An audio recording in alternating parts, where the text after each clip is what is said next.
Hello, Annabel. Alin ba rito masarap yung lutong ulam? Lahat naman yan masarap, kuya. Pati yung nagtitinda. Naku, yan talaga ang gusto ko sa'yo eh.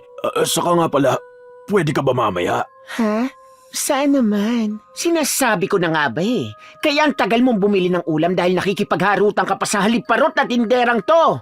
Hoy, Manang, wag mo nga akong tawaging haliparot. Wala akong ginagawa sa asawa mo. Siya itong naaakit sa alindog ko. Ganon?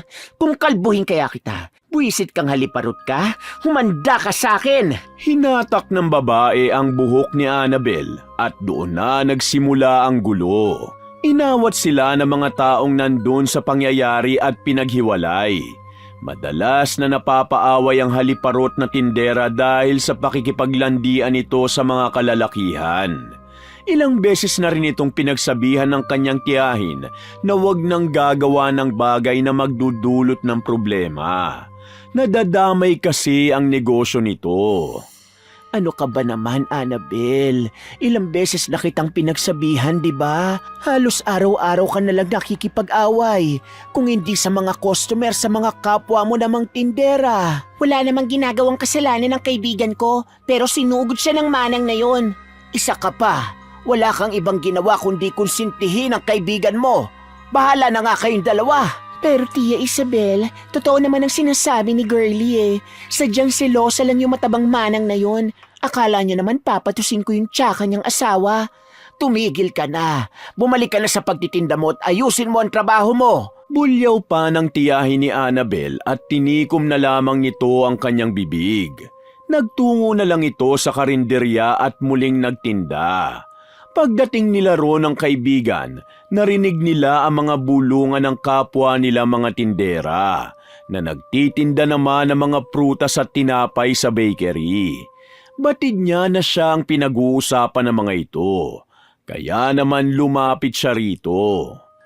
Bakit hindi nyo lakasan ang mga boses nyo nang marinig ko naman ng maayos? Ano bang problema mo? Bakit ka nakikialam sa pinag-uusapan namin? Alam na alam ko kasing ako ang pinag-uusapan nyo. Palibasa, mga inggitera kayo. Ano naman ang kaiinggitan namin sa'yo? Yung pagiging haliparot mong tindera? Wala kasi kayong mga alindog katulad ko. Kaya walang nagkakagusto sa inyo. Ang papangit nyo pa. Opo, ang sama talaga ng tabas ng dila mo. Gusto mo bang burahin ko yung mukha mo? Sige, gawin mo. Nang makita mo ang hinahanap mo. Annabel, huwag ka na makipag-away sa mga yan. Magagalit na naman ang tiyahin mo sa'yo. Tara na, tayaan mo na sila. Inilayo ni Girlie ang kaibigan sa gulo dahil baka mapaaway na naman ito at masermon na naman ang kanyang Tia Isabel. Si Annabel naman ay pinilit na pakalmahin ang kanyang sarili. Inasikaso na lamang nito ang mga customer na kumakain sa karinderya ng tiyahin niya. Habang nagsasandok siya ng lutong ulam na tinitinda nila, dumaan sa kanilang harapan ang isang gwapong kargador na si Mark. Hello, Girlie. Magandang araw sa iyo, Mark. Kumain ka na ba? Sandali nga. Kayo na bang dalawa? Hoy, huwag ka maingay. Baka may makarinig sa'yo. Oo, kami na ni Mark. Mauna na muna ako sa inyong dalawa. May tatapusin lang akong trabaho. Sige, mag-iingat ka. Teka, Girlie. Kailan pa naging kayo? Bakit hindi mo man lang sinabi sa akin? Mababaka sa mukha ni Annabel ang pagkadismaya. Matagal na kasi siyang may lihim na pagtingin sa kasintahan ng kanyang kaibigan. Nakaramdam siya ng kaunting kirot sa kanyang puso. Hindi siya makakapayag na hindi sa kanya mapupunta ang lalaking sinisinta. Sa kabila ng selos na nararamdaman niya, nagpatuloy ang maayos na pakikisama niya kay Girlie. Ang pakikipagharutan naman niya sa mga lalaking customer ay labis na kinaiinisa ng mga kapwa niya tindera. Magandang araw sa iyo, Annabel. Mukhang lalo ka yatang gumaganda. Gumaganda talaga ako. Hindi tulad ng iba dyan. Ang aga-aga mo naman makipagharutan, Annabel. Mukhang wala ka pa nga yatang benta ngayon. Oo nga, paano naman makakabenta ang karinderya ng tiyahin yan? Makikipaglandian ng inuuna. Haliparo talaga. Ayos lang maging haliparot. Ang importante, hindi ako kasing pangit nyo. Mukha kasing kinayod na nyog ang mga pagmumukha nyo. Abay, namumuro na talaga yung bunganga mo ha. Halika nga rito. Sinugod ng isang tindera ng prutas si Annabel at pinagahatak ang buhok nito. Natapon naman ang mga tindang pagkain sa karinderya dahil sa kaguluhang yun. Labis naman nagalit si Tia Isabel at muli niyang sinermona ng pamangkin matapos ang pakikipag-away nito. Pasensya na ho kayo, Tia Isabel. Inunahan niya kasi ako kaya nanlaban po talaga ako. Palagi na lang yan ang katwiran mo. Hindi ka ba napapagod sa pakikipag-away? Saka kung pwede lang, tigilan mo na yung pagiging haliparot mo. Madalas ka na ring ireklamo sa akin ng mga asawa ng customer natin. Hindi na po mauulit, Tia Isabel. Nakayukong sambit ni Annabel habang nakahawak sa laylayan ang kanyang damit. Hindi na nagsalita pa ang kanyang tiyahin at pinabalik na lamang siya nito sa karinderya. Habang inaayos nito ang kanyang buhok, dumaan naman ang kaibigan niyang si Girlie. Hoy, balita ko nakipag-away ka na naman daw. Oo, wisit kasi yung 3 tindera na yun eh. Sandali nga, parang nakaayos ka yata ngayon. Day off ko ngayon at may date kami ni Mark. Ganun ba? Sige, magpakasaya kayo. Nakangiting sabi ni Annabel. Ngunit ang totoo, naiinis siya sa kanyang kaibigan at nakakaramdam ng matinding selos. Ilang sandali pa, dumating na si Mark at niyaya na nito si Girlie na umalis. Kinuyom ng haliparot na tindera ang kanyang mga palad upang pakalmahin ang sarili. Labis siyang nasasaktan dahil sa iba na punta ang kanyang sinisinta. Ang kanyang galit na kinikimkim ay hindi niya na kinayang pigilan. Sinimulan na niyang pakitaan ng motibo ang kargador na kanyang iniibig. Kinabukasan sa tindahan ng kanyang tiya. Annabel, saan ko ilalagay ang mga karne na ito? Diyan mo na lang sa gilid ilagay. Sandali, mukhang pagod ka na at tagaktak ang pawis mo. Gusto mo ba punasan ko para sa'yo? Oo naman, hindi ko yan tatanggihan. Ang laki naman ng katawan mo. Baka pwede kong hawakan ang abs mo. Sige ba, kung gusto mo, yakapin mo pa ako eh. Nako, talaga ba? Saka nga pala, kung hindi ka abala, pwede mo ba akong tawagan sa numerong to? Usap lang tayo.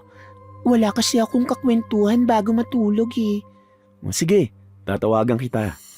Mababa ka sa mukha ni Annabel ang saya dahil ramdam niya na may pagtingin din sa kanya ang kasintahan ng kanyang kaibigan. Desperada na talaga siyang agawin ang kanyang minamahal.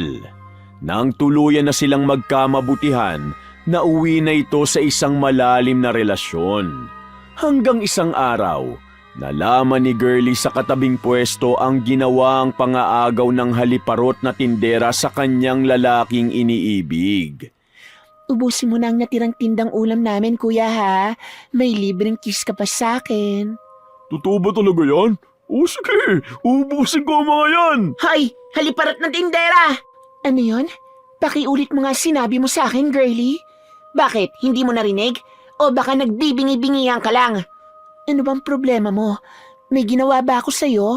Oo, inagaw mo lang naman ang kasintahan ko, malandi ka! Kaibigan mo ko pero bakit mo nagawa sa akin yun? Kating-kati ka na ba? Lahat ng customer nyo hinaharot mo na. Pati ba naman si Mark hindi mo pinalagpas? Haliparot ka talagang tindera ka! Hoy girlie, tumigil ka ha? Kung ayaw mong isungal-ngal ko sa bunganga mo itong sandok na hawak ko. Sige, gawin mo! Hindi ako natatakot sa'yo! Dahil sa pagsiklab ng galit ng magkaibigan, nagpang-abot ang mga ito at talagang nagkasakitan. Ang magandang samahan nila ay nasira dahil lang sa pagiging haliparot ni Annabel. Ngunit kahit na gano'n ang nangyari, wala siyang pinagsisisihan sa kanyang nagawa. Sukdula naman ang pagkamuhi sa kanya ni Girlie dahil labis itong nasaktan. Nagawa pa siya nitong pagbantaan subalit ipinagsawalang bahala niya lamang ito. Tandaan mong ginawa mong to sa akin, Annabel. Gagantihan kita sa paraan ng mas maghihirap ka. Naging mabuti akong kaibigan sa'yo tapos ito lang ay susukli mo? Anong gagawin ko kung talagang nahuhumaling sa akin ang lahat? Hindi ko kasalanan kung pati si Mark na pa sa akin. Ang boring mo raw kasi. Tama nga sinabi nila sa'yo. Haliparot kang tindera ka. Hindi na ang panidang inaalok mo sa iba kundi ang sarili mo na. Magpakasaya ka ngayon dahil mararanasan mo ang ganti ko na magpapahirap sa'yo. Nagngingit-ngit sa galit si Girlie ng mga sandaling yun. Hindi nito matanggap ang ginawa sa kanya ng kaibigan. Bumuhos ang malakas na ulan habang naglalakad itong umiiyak. Ilang sandali pa, tinawag siya ng isang matandang nagtitinda ng mga halamang gamot. Pinunasan niya ang kanyang mga luha at lumapit siya rito. Hindi niya inaasahan ang tulong na iaalok nito sa kanya. Batid ko ang sakit na nararamdaman mo. Gusto kitang tulungan na makaganti sa taong nanakit sa'yo. Paano niyo naman nalaman na sinaktan ako ng iba? Saka, sa anong paraan ako makakaganti sa haliparot ng tinderang yon? Ako ang bahala sa'yo. Bibigyan ko siya ng karamdaman na magpapahirap sa kanya ng gusto. Kapag naisagawa ko na ang sumpa, hindi mo na ito mababawi. Gusto mo pa bang gantihan ang taong nanakit sa'yo? Sagad po ang galit ko sa kanya, Lola. Gusto ko talaga siyang bigyan ng leksyon sa pagiging haliparot niya. Opo, tulungan niyo po ako. Gusto kong makita kung paano siya gumapang sa hirap. Pinakita ni Girlie sa matanda ang matinding galit nito sa kaibigan. Kaya naman desidido itong tulungan siya. Kinabukasan, narinig ni Tia Isabel ang malakas na sigaw ni Annabel mula sa silid nito. Tinubuan kasi ng hindi kalakihang bukol sa ilong ang haliparot na tindera. Nagiging sagabal ito sa ganda ng kanyang mukha. Nahihiya siyang magtinda sa araw na yon, ngunit wala siyang magagawa dahil trabahador lamang siya ng kanyang tiyahin. Bakit ba ang ingay mo, Annabel? Ano ba nangyayari sa'yo? Tia Isabel, tingnan niyo ho. Tinubuan ho ako ng bukol sa ilong. Ano kaya ito? Baka naman tigyawat lang yan na pinisil mo. Magkape ka na at ayusin mo na ang mga paninda. Hindi naman ako nagkakatigyawat eh. Saka nakakahiya naman kung ganito ang mukha ko tapos magtitinda ako. Nakikita nila ang bukol sa ilong ko. Anong gagawin ko? Kung gusto mo, umuwi ka na sa inyo. Ang arte mo talaga. Kumilos ka at anong oras na? Galit na sabi ni Tia Isabel. At walang nagawa si Annabel kundi magtinda na lang sa karinderya ng kanyang tiyahin. Pilit man niyang itinatago sa iba ang kanyang bukol sa ilong, ngunit nakikita pa rin ito. Nahihiya siya dahil nakakasira ito sa ganda ng kanyang mukha. Habang inaayos niya naman ang panindang ulam, napansin niya na pinagtatawanan siya ng mga kapwa niya tindera, kasama na roon si Girlie. Bakit kaya siya may bukol sa ilong? Nakakatawa siya tignan.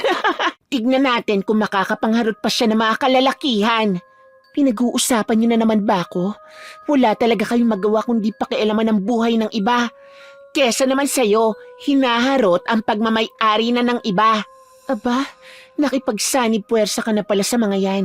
Sa bagay, wala ka namang pinagkaiba sa kanila. Hindi mo yata magawa makapangharot ng mga kargador at customer ngayon ah. Bakit? Nahihiya ka ba sa bukol na nasa ilong mo?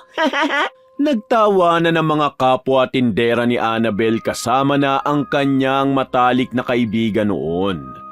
Masaya ang mga ito sa pangungutya sa kanya. Hindi naman niya nagawang patulan ng mga ito dahil baka palayasin na siya ng kanyang tiyahin kung muli siyang makikipag-away. Nag-focus na lamang siya sa pagtitinda. Ilang sandali pa, may dumating na ali at pinagsisigawan siya. Nalaman kasi na siya ang huling nakakausap ng asawa nito sa phone. Hoy, haliparot na tindera. Ang kapal na mukha mong harutin ng asawa ko ah. Hindi ka na nahiyang buwisit ka. Ano ba sinasabi mo dyan, Ale? Wala akong alam sa pinaparatang mo sa akin. Itatanggal mo pa talaga? Inamin na sa akin ng asawa ko na ikaw ang umaharot sa kanya. Gusto mo bang itapon ko lahat ng paninda nyo? Sandali, ano na naman ba nangyayari rito, Annabel? Ito kasing baliw na ali na to, pinaparatangan ako na hinaharot ko ang asawa niya. Hindi naman po yung totoo, Tia Isabel. Sinungaling ka. Kapag hindi mo tinigilan ng asawa ko, kakalbuhin na kita. Hiyang-hiya si Annabel na mga sandaling yon dahil pinagtitinginan siya ng lahat at pinagtatawanan pa ng mga kapwa niya tindera.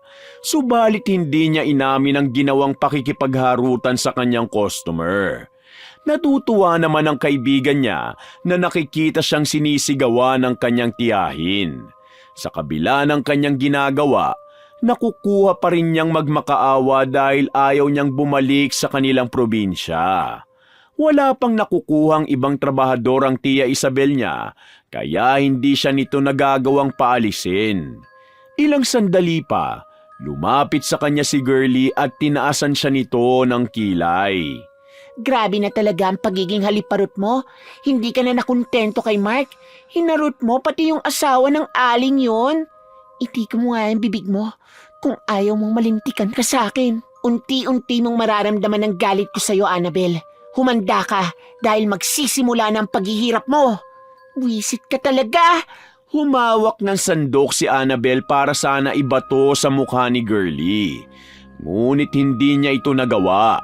Nakaramdam kasi siya ng takot sa masamang tingin nito sa kanya. Hindi niya alam kung bakit bigla na lamang siyang nakaramdam ng panlalamig. Sa pag-alis ng kaibigan niya, napansin niyang tila may kakaiba sa kanya. Nakatitig kasi sa mukha niya ang mga taong napapadaan sa karinderya ng kanyang tiyahin. Tinignan niya ang sarili sa salamin at napasigaw siya nang makita na lumaki ang bukol sa kanyang ilong. Hindi na niya alam ang nangyayari sa kanya. Ngunit wala naman siyang magawa kundi itago na lamang ang kanyang mukha. Hindi na siya makatingin ng direkta sa mga customer nila. Sa kabila ng hirap na pinagdadaanan ng haliparot na tindera, nagagawa pa rin niyang makipag-away sa iba. Madalas na kasi siyang makaranas ng pangungutya. Ano nangyari sa mukha mo? Kakain sana ako rito kaso nakakatakot naman ang itsura ng tindera. Aalis na nga lang ako. Eh di umalis ka. Akala mo naman kawalan ka. Pangit ka na nga, malaki pa ang tiyan mo. Nako, mukhang malulugi na yata ang karinderya ng tiyahin mo ah. Wala nang gustong kumain kasi ang pangit na mukha mo. Hindi mo ba talaga ako titigilan? Namumuro ka na talaga sa akin. Hindi kita titigilan hanggat hindi ka gumagapang sa hirap. Talagang inuubos mo ang pasensya kung gaga ka. Hindi na nakapagtimpi pa si Annabel sa pangaasar sa kanya ni Girlie at inatake niya na ito. Muli na naman siyang nakipagbuno sa kaibigan at sa pagkakataong yun ay nauwi sa matinding sakitan ng kanilang pag-aaway. Nilabas nila ang sama ng loob sa isa't isa. Kung hindi mo inago si Mark sa akin, maayos pa sanang samahan natin. Hindi mo man lang inisip ang pagkakaibigan natin. Matagal ko nang gusto si Mark at ganun din siya sa akin. Masyado ka lang daw kasing papansin sa kanya kaya niligawan ka niya. Busit kang haliparot ka! Galit na sigaw ni Girlie at binato niya si Annabel ng paninda nilang mga tsinelas. Ang pag-aaway nilang yon ay hindi natatapos at nasundan pa ito ng maraming beses. Hanggang sa nagawa na ng haliparot na tindera na siraan na ang kaibigan niya sa amo nito. Sinabi niya na nagnanakaw si Girlie ng mga benta sa paninda at dahil doon mas tumindi ang pagkasuklam nito sa kanya. Tinanggal kasi ito sa pinagtatrabahuhan. Kaya naman ang naging ganti sa kanya ay pagkalagas ng kanyang buhok at pamamaga ng kanyang mga daliri. Isang araw, gumising na lamang siya na mabigat ang kanyang pakiramdam. Hoy Annabel, gumising ka na nga, tulungan mo akong dali ng mga paninda sa karinderya. Tia, pwede po bang wag na muna ako magtinda ngayon? Ang sama po talaga ng pakiramdam ko eh. Diyos ko, ano nangyari sa daliri mo? Bakit namamaga? Saka bakit ang daming buhok sa sahig? Naglalagas po ang buhok ko, Tia. At hindi ko alam kung ano nangyayari sa akin. Bumalik ka na muna sa akin at magpatingin ka sa doktor. Mukhang hindi na maganda ang nangyayari sa iyo. Masama man ang pakiramdam ni Annabel, pinilit niya makabangon para makapagpatingin sa doktor. Hindi niya kasi alam ang nangyayari sa kanya. Nang masuri ang kanyang karamdaman, sinabi na allergy lamang ang dahilan ng pamamaga ng kanyang mga daliri at maaari namang stress ang sanhi ng paglalagas ng kanyang buhok. Niresetahan lamang siya nito ng mga gamot at pinauwi rin naman siya agad. Nagdaan pa ang ilang araw Ang kanyang kondisyon ay hindi bumubuti at lalong lumalala. Halos maubos na kasi ang buhok niya. Samantala, ang alitan nila ni Girlie ay hindi pa rin natatapos. Sumagad na ang pagkasuklam nito sa kanya dahil sa ginawa niyang paninira rito. Habang naglalakad siya patungo sa bahay ng kanyang tiyahin, nakasalubong niya ang kaibigan.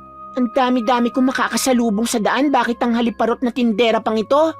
Kung ayaw mo akong makita, takpan mo yung mga mata mo. Sinisira mo na naman ang araw ko. Wisit ka talaga. Ano, ramdam mo na ba ang hirap? Kinakarma ka na sa ginawa mo sa akin. Kawawa ka naman.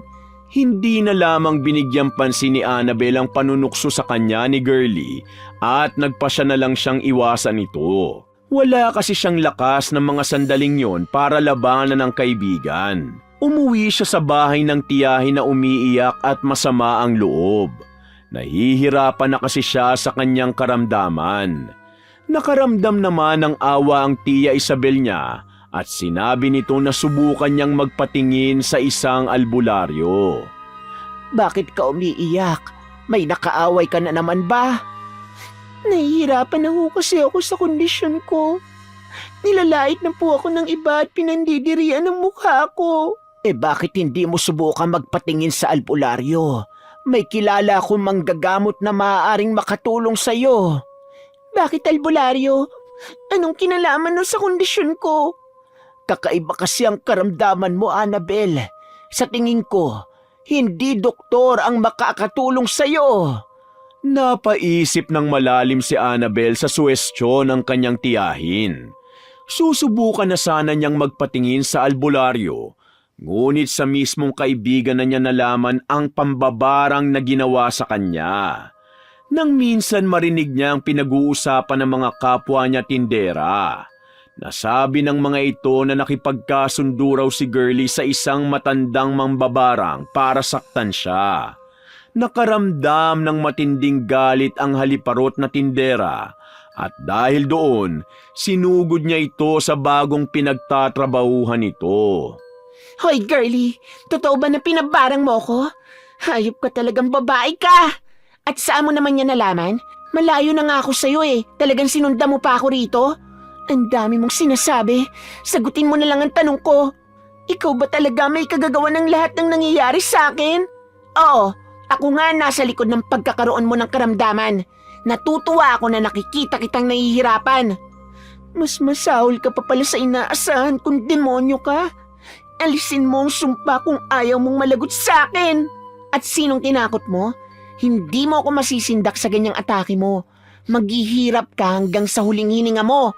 Umalis ka na nga rito at baka malasin pa ang tindahan ng bago kong amo. Walang nagawa si Annabel ng sandaling yon dahil pinagtitinginan na ng lahat ang kanyang nakakatakot na mukha. Umalis ito na may dalang matinding galit kay Girlie. Hindi niya inaasahan ang magiging ganti nito sa ginawa niya rito. Ngunit kahit ganun pa man, hindi pa rin siya nagsisisi sa kanyang pagkakasala sa kaibigan. Nagpatuloy pa rin ang kagaspangan ng ugali niya. Hindi niya na pinakikisamahan ng maayos ang mga customer nila sa karinderya. Pahingi naman ako ng konting sabaw. Kanin lang naman ang binili nyo kaya hindi pwede. Bibigyan ko kayo ng sabaw kung dadagdagan nyo ng ulam niyang kanin nyo. Wala na ako sapat na pera kaya makikiusap na lang sana ako. Hindi nga pwede. Ang kulit naman na matandang to. Umalis na nga kayo. Ang pangit na nga ng mukha mo, masama pa ang ugali mo. Nainsulto si Annabel sa sinabi ng matandang yon.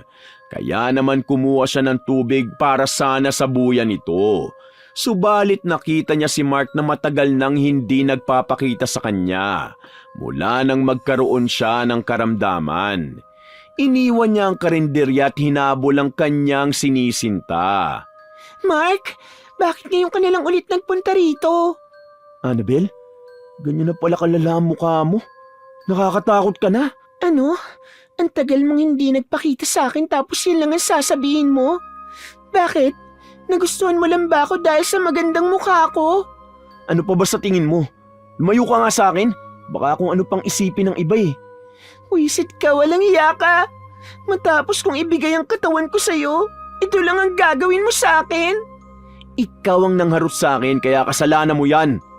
Pagkatapos sabihin niyo ni Mark, iniwan itong umiiyak si Annabel.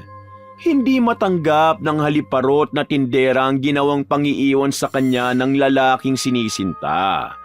Labis itong nasasaktan at wala man lang dumadamay sa sakit na nararamdaman niya. Maya-maya pa, lumapit sa kanya si Girlie at nangingilid ang luha nito sa mga mata. Naramdaman mo rin ang sakit ng pinaranas mo sa akin. Ganyan din ako nung iwan ako ni Mark. Masaya ako na nakikita kang nalulugmok. Hindi ka pa rin ba tapos? Nakaganti ka na sa akin. Kaya ano pa bang gusto mo? Ang mamatay ako sa harapan mo. Ganun ba? Isipin mo na kung anong makakapagpagaan ng bigat na nararamdaman mo. Pinahid ni Girlie ang mga luhang bumuhos at iniwan na nito si Annabel. Pinagsawalang bahala naman ng haliparot na tindera ang sinabi sa kanya ng kaibigan. Ang kanyang karamdaman naman ay mas tumindi pa sa kanyang inaasahan. Bigla na lamang namaga ang kalahating mukha nito at sa tingin ng kanyang tiyahin, hindi niya nakakayanin pang makapagtrabaho sa karinderya. Sinabi ni Tia Susan niya na umuwi na lamang siya sa mga magulang niya na nasa probinsya.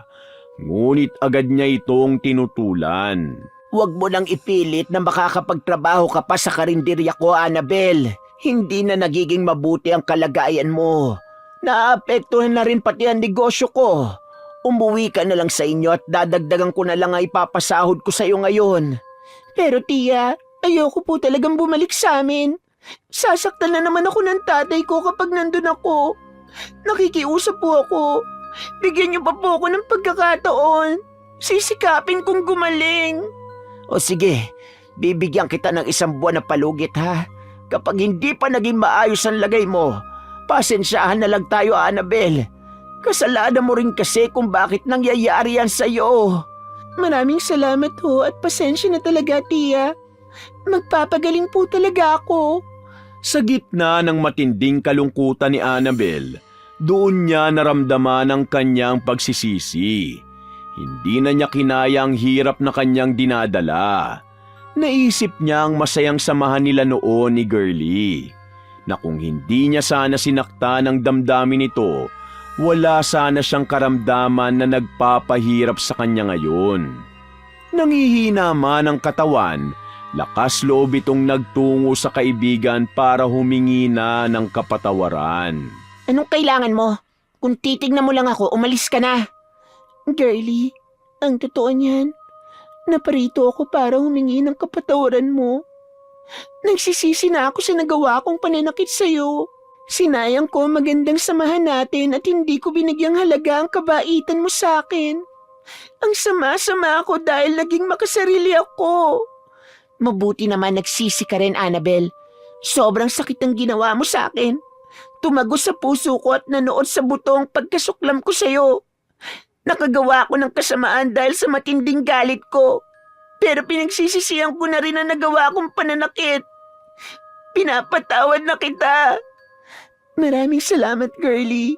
Pangako, hindi ko na ulit sisirain ang pagkakaibigan natin ng dahil sa isang lalaki. Sabay na bumuhos ang mga luha ni na Annabel at Girlie. Masaya ang mga ito dahil naging maayos na muli ang kanilang samahan. Nagpasya naman sila na puntahan ang matandang mambabarang para alisin na ang sumpang ibinigay nito sa haliparot na tindera. Nagkaayos na po kami, Lola. Kaya sana alisin niyo na ang sumpang binigay niyo sa kaibigan ko. Nakalimutan mo na ba ang sinabi ko? Sa oras na maisagawa ko na ang sumpa, hindi na ito mababawi. Kung wala sa inyong dalawa, magsasakripisyo ng buhay. Nakikiusap ako. Alisin niyo na po ang sumpa sa akin. Ayoko pong mamatay. Umalis na kayo! Walang nagawa ang pagmamakaawa ng magkaibigan. Kaya umalis na lamang ang mga ito. Ang karamdaman naman ni Annabel ay patuloy na lumala. Sinubukan pa nilang magpatingin sa ibang albularyo, subalit hindi kayang tapatan ang karunungan ng matandang mambabarang. Nawawala na rin ang pag-asa ang haliparot na tindera na gagaling pa siya. Ramdam na kasi nito ang bigat na kanyang nararamdaman. Hindi naman umalis sa tabi niya si Girlie at patuloy na pinapalakas nito ang kanyang loob. Annabel, kumapit ka lang. Pinapangako ko, hindi ako titigil sa paghahanap ng magaling na albularyo. May pag-asa ka pang mabuhay. Huwag ka na mag-aksaya ng oras mo, Girlie. Ramdam ko na mamamatay na rin ako. Pero kahit ganun, masaya pa rin ako. Dahil dadaling ko sa kabilang buhay ang pagpapatawad mo sa akin. Hindi ako makakapayag na mawala ka sa akin. Gusto ko pang makabawi sa'yo. Bumagsak ang mga luha ni Girlie sa kamay ni Annabel. Nasasaktan siya sa kalagayan nito. Labis din siyang nagsisisi sa ginawang pagpaparusa rito. Hindi niya kayang mawala ang nag-iisang kaibigan niya, kaya naman sinika pa nito na makahanap ng tanyag na albularyo. Kung saan-saan ito nagtungo na lugar para hagilapin ang magaling na manggagamot. Hanggang sa matagpuan nito si Tatay Tonyo. May karunungan itong alisin ang barang sa isang tao. Tinungo nito ang haliparot na tindera at pagkakita niya rito, naramdaman niya agad ang malakas na kapangyarihan na bumabalot sa katawan nito. Pambihira ang karunungan at taglay ng nilalang na may gawa nito sa'yo. Magagamot niyo ba ang kaibigan ko? Kalabisan na po ang hirap na nararanasan niya ngayon. Mahina na po ang katawan ko at baka hindi ko na rin po kayanin. Annabel, wag mo naman niya sabihin. Naganap ako ng magaling na albularyo dahil gusto kong gumaling ka. Huwag kayong mag-alala. Gagawin ko ang aking makakaya para gamutin ka. Sinuklian ng ngiti ni Annabel ang sinabi ng albularyo. Ngunit hindi siya umaasa na mapapagaling nga siya nito. Hindi naging madali ang proseso na ginawa sa kanya ng matandang albularyo. Pinag-aralan namang mabuti ni Tatay Tonyo kung paano nito mahihigitan ang karunungan ng matandang mambabarang. Ilang araw pang lumipas bago nakuha ng manggagamot ang tamang orasyon para sa karamdaman ng haliparot na tindera. Masaya naman si Girlie sa unti-unting paggaling ng kaibigan. Lumiit na kasi ang bukol sa ilong nito at umimpis na rin ang pamamaga ng mukha nito. Annabel, tingnan mo sa salamin ng mukha mo. Maliit na yung bukol mo sa ilong tapos hindi na rin naglalagas ang buhok mo. Nakakatuwa naman. Gagaling ka na talaga. Bumuti na rin ang pakiramdam ko, Girlie. Pakiramdam ko kaya ko na ulit makapaglakad. Maraming salamat kasi hindi mo ako sinukuan. Ano ka ba? Mag-best friend tayo forever. Masaya ako dahil unti-unti ka nang gumagaling, Annabel. Saka nga pala, hindi na rin magtatagal ang buhay ng taong sumumpa sa'yo. Nahigitan ko kasi ang karunungan niya. Maraming salamat po, Tatay Tonyo. Hindi niyo ako sinukuan. Hindi ko alam kung paano masusuklian ang kabaitan niyo. Bumuho sa mga luha ni Annabel at niyakap nito si Tatay Tonyo. Hindi niya kasi inaasahan na mapapagaling pa siya nito. Sa paglipas pa ng mga buwan, tuluyan na ngang gumaling ang karamdaman ni Annabel at natutuwa naman ang Tia Isabel niya sa muling pagbabalik niya sa karinderya. Naging maayos na rin ang pakikisama ng haliparot na tindera sa mga customer nila. Pwede ba akong makahingi ng tubig? O kailangan bumili na muna ako ng mga tinda niyong ulam? Umupo na po kayo, Lolo. At sagot ko na po ang kakainin niyo ngayon. Bibigyan ko rin kayo ng maraming sabaw at libreng tubig. Mabuti ka pa, mabait. Yung pangit na tindera na binilang ko noon dito, ang sama ng ugali. Ganun po ba? Huwag ho kayo mag-alala. Wala na po yung pangit at masungit na tinderang sinasabi niyo.